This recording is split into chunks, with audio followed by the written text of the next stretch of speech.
ইউনূস সাহেব আমাদের এই বাংলাদেশ 18 মাস শাসন করে গেছে, বিনিময়ে কিছুই পাইনি আমরা।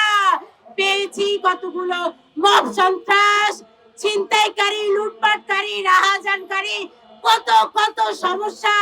নিরাপত্তায় ছিল না কেউ, নিরাপত্তা ছিল না কোথাও।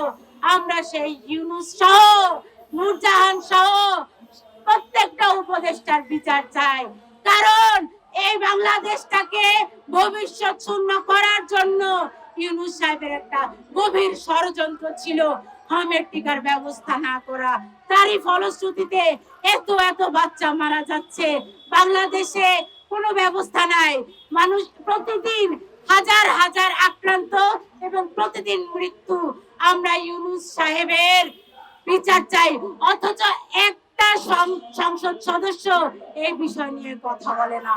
তারা শুধু আছে জুলাই জুলাই জুলাই জুলাই নিয়ে কান্নাকাটি করা, আমার দেশে হাম নিয়ে তাদের কোনো কথা নাই।